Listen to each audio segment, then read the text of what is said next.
5 minuto kasama si Jesus sa sakramento. Sa ngalan ng Ama, ng Anak at ng Espiritu Santo. Amen.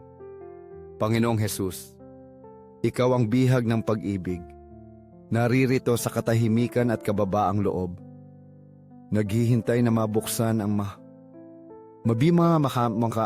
puso upang tanggapin ang iyong pag-ibig sa bawat tabernakulo ng mundo. Inaakala kita doon, tahimik at may pagmamahal, naghihintay sa aming mga pagdalaw. Sa amin, mga pusong nilikha mo ng buo mong pag-ibig.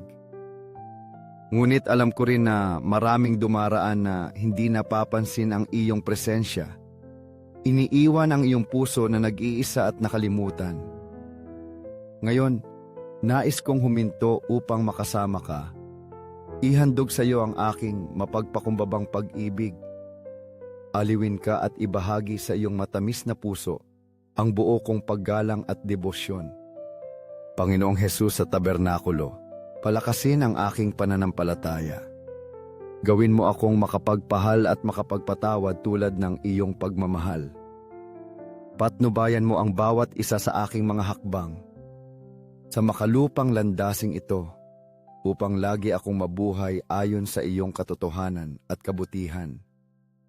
Hinihiling ko na ang aking puso ay lalong makaisa sa iyo araw-araw, na ang aking pananampalataya at pag-asa ay lumakas at ang aking pag-ibig sa iyo ay lumago sa bawat sandali. Nagtatanong ako, ano ang higit na nakakalugod sa iyo? Sa landasing ito tungo sa kabanalan, ano ang inaasahan mo sa mahihinang puso tulad ng akin? Napagtanto ko na ang pinakamamahal mo ay ang kababaang loob. Itinuro ni San Agustin, kung nais mong maging santo, maging mapagpakumbaba. Kung nais mong maging mas santo, maging mas mapagpakumbaba pa. At kung hangad mo ang ganap na kabanalan, maging lubhang mapagpakumbaba. Ang kababaang loob ang pundasyon upang lumapit sa iyo, upang madama ang iyong pag-ibig na dumadaloy sa aking buhay. Hindi mo ako kailanman pababayaan kung alam kong iyuko ang aking ulo upang tanggapin ang iyong biyaya. Kinikilala ang aking mga limitasyon at nananawagan sa iyong awa. Ang kababaang loob ay isang napakalaking biyaya at bagaman ako ay mahina, naniniwala ako na bibigyan mo ako ng mga kinakailangang paraan upang mabuhay ito. Panginoon, tulungan mo akong laging tandaan na ang bawat kabutihang natatamo ko ay kaloob mula sa iyo, at ang bawat tagumpay ay bunga ng iyong pag-ibig na hindi ko karapat-dapat. Turuan mo akong huwag magmayabang sa aking mga tagumpay, huwag hamakin ang mga mas mahina, at makita ang lahat bilang magkakapatid sa katawan ng pag-ibig ni Kristo. Ano pa ang nakakalugod sa iyo, Panginoon, sa iyong mga anak? Ito ay ang aming pagtitiwala. Mahal mo kapag inilalagay namin ang lahat sa iyong mga kamay. Kung magagawa nating magtiwala ng kaunti pa, naniniwala ako na ang ating buhay ay hindi gaanong puno ng alalahanin, ng sakit, at magkakaroon tayo ng higit na kapayapaan.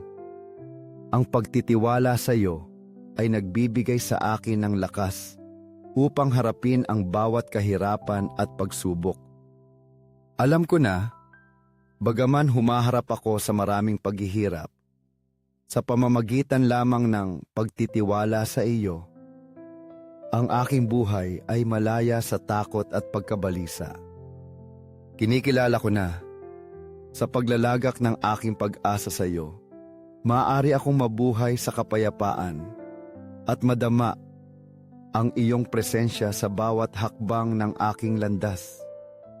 Panginoon, ipagkaloob mo sa akin ang kababaang loob at ganap na pagtitiwala sa iyong pag-ibig upang araw-araw ay makapamuhay ako sa kapayapaan, pag-ibig at sa iyong mga pagpapala. Hinihiling ko ito sa ngalan ng aming Panginoong Hesukristo, aming tagapagligtas. Amen. Ngayon ay iniaalay ko ang aking panalangin sa iyo, Panginoon, upang tulungan mo akong linangin ang kababaang loob sa aking buhay. Dahil kinikilala ko na ang pamumuhay sa kababaang loob ay hindi madali. Sa isang mundong puno ng tukso, laging sinusubukan ng pagmamataas na tumago sa aking puso. Kapag lumabas ako at humaharap sa buhay na puno ng pagmamadali at kompetisyon, ang pagmamayabang sa sarili ay madalas na umaagaw sa akin, na nagtutulak sa akin na pahalagahan ang mga bagay na panandalian lamang. Panginoon, turuan mo akong maging mapagpasensya sa harap ng mga pang-iinsulto, humingi ng tawad kapag nagkakamali ako at huwag ituring ang sarili ko na nakatataas sa iba. Nakita ni San Antonio ang mga bitag ng demonyo na nakakalat sa buong lupa, at sa kanyang pighati ay bumulalas siya. Sino ang makakaputol sa mga lambat na ito? Ang sagot mula sa langit ay, kababaang loob. Oh, ang kababaang loob ang susi na pumapatid sa lahat ng bitag at nagpapahintulot sa atin na mabuhay na nakakalugod sa iyo. Maibiging puso ni Jesus sa banal na Eukaristya, sinasamba at pinasasalamatan namin ang iyong presensya sa altar. Puso ni Jesus, sa iyo ako nagtitiwala. Puso ng walang hanggang pag-ibig. Sindihan mo ang aking puso ng iyong apoy ng pag-ibig upang mas mahalin kita at akayin ang iba patungo sa iyo. Baguhin mo ang lahat, Panginoon. Baguhin ang mga pusong matigas at sa mga naliligaw. Puso ni Jesus, tindihan sa amin ang pag-ibig para sa iyo. Tulungan mo akong mahalin ka at hikayatin ang iba na makatagpo ka. Puso ni Jesus, iligtas mo ang mga kaluluwang naghihingalo at palayain mo ang mga kaluluwa sa purgatorio.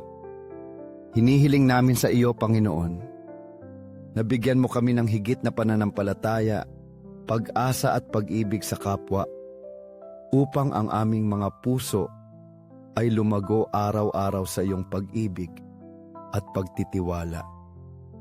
Matamis na puso ni Jesus, maging ganap na pag-ibig ng aking buhay. Mapagkalingang puso ni Jesus, maawa ka sa amin at sa mga lumalayo sa iyo. Punuin mo ang aming mga puso ng iyong pag-ibig upang mahalin kita ng taimtim at malalim. Ang kaluwalhatian, pasasalamat at walang hanggang pag-ibig ay pag-aari ng kabanal-banalang puso ni Jesus. Sa iyo ko inilalagak ang buo kong pagtitiwala. Batid kong ako ay mahina, ngunit nagtitiwala ako sa iyong awa at pag-ibig. Kabanal-banalang puso ni Jesus, maawa ka sa amin at patnubayan mo kami sa landas ng pag-ibig at paglilingkod sa iyo. Nagdurusa na puso ni Jesus sa iyong mga sandali ng paghihirap. Nang ikaw ay aliwin ng isang anghel, hinihiling din namin sa iyo na aliwin mo kami sa aming mga pagsubok at sakit. Lagi akong nagtitiwala sa iyong walang hanggang pag-ibig na pumapaligid at nagpoprotekta sa amin sa lahat ng unos. Naway ibuhos ng iyong puso ang mga pagpapala at protektahan, ang amaan, ang mga mahal ko, ang aking pamilya, ang mga kabataan, ang mga bata at ang mga matatanda sa aking buhay. Naway makilala, mahalin at sundin ng lahat ang iyong halimbawa upang dumating ang iyong kaharian sa mundong ito. Iniaalay ko ang aking buhay at kaluluwa sa pamamagitan ng mga kamay ng Birheng Maria, upang ang iyong pag-ibig ay lumaganap, tanggapin at mahalin sa lahat ng sulok ng mundo. Lahat para sa iyo, kabanal-banalang puso ni Jesus. Magiliw na puso ng Birheng Maria, patnubayan mo ang aking mga hakbang sa landas ng katarungan. Maging ilaw na nagliligtas ng aking kaluluwa, inilalapit ako ng higit sa Panginoon. Puso ni Maria, na palaging tulay na nagdadala sa amin ng mas malapit sa puso ng iyong anak. Hinihiling namin sa iyo na patnubayan mo kami palagi sa aming landas ng pananampalataya. Amen.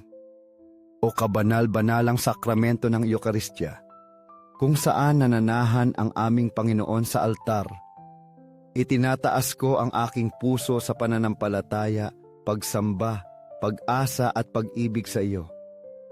Marubdob kong hinihiling ang kapatawaran para sa lahat ng hindi pa naniniwala, hindi sumasamba, hindi umaasa, o hindi nagmamahal sa aming Panginoon.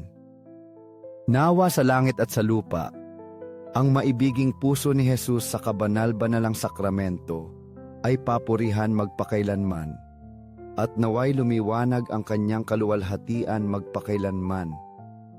Nawa sa langit at sa lupa, ang maibiging puso ni Jesus sa kabanal-banalang sakramento ay papurihan magpakailanman, at naway lumiwanag ang kanyang kaluwalhatian magpakailanman.